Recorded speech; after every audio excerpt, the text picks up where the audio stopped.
let's talk about Jalen Hurts and the Eagles. I had said that if Jalen Hurts had to put the game on his shoulders, it wasn't going to turn out well.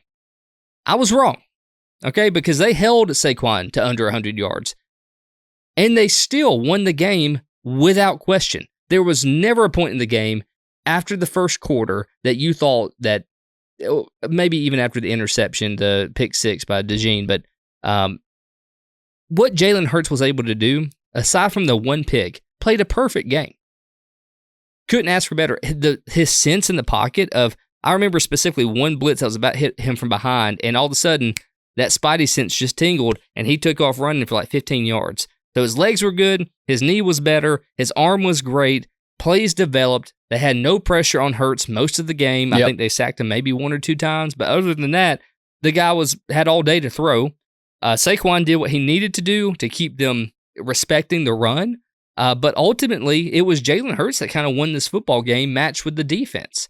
So my question to you is, and this wasn't on our show script, but it just came to me, one dynasty's over, is this one beginning?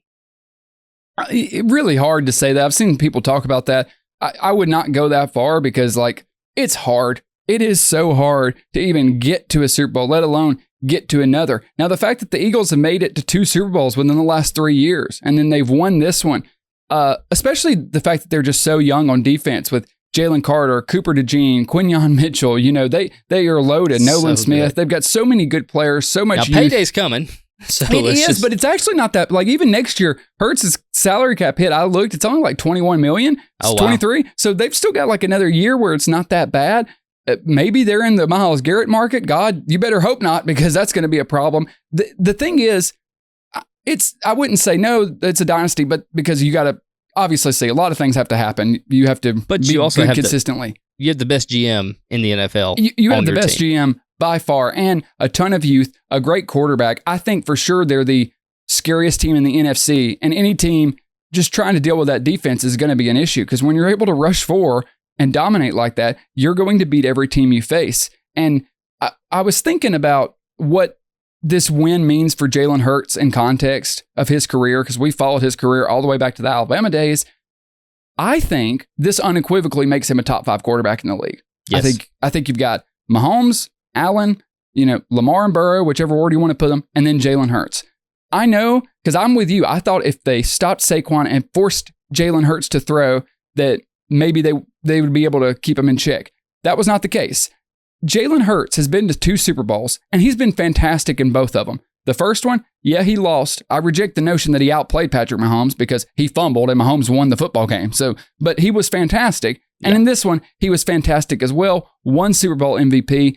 I think at a certain point, you just have to stop doubting the guy. He has cemented himself as a top quarterback. Maybe it's not as flashy. Maybe if you put him on this Kansas City team, would he take them to the Super Bowl? Absolutely not. No doubt. So there are levels to this. But for what Philly wants him to do, for the leader he needs to be with Howie Roseman and with Nick Sirianni and with that organization, he is exceptional. And it really is impressive to go from a guy benched in the national championship game for Tua, transfer to Oklahoma, be drafted 2nd round when they had Carson Wentz on a big contract, go to a Super Bowl, lose it, and then take your team back 2 years later, defeat one of the greatest dynasties in the sport, and win Super Bowl MVP. That's crazy. I mean, I hope it doesn't get overlooked what a big story this is for Jalen Hurts, because it is one of the craziest things I've ever seen. Yeah, and I'd like to also give a shout out to Devontae Smith, the first Alabama wide receiver to catch a touchdown pass in a Super Bowl.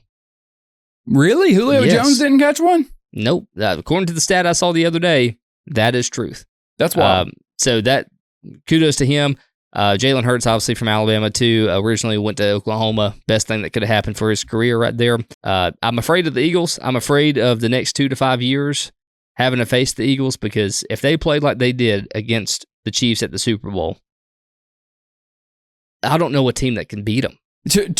I meant to show this earlier. I want to show this. This is the Chiefs drive chart, just to show how bad they were and how dominant the Eagles were.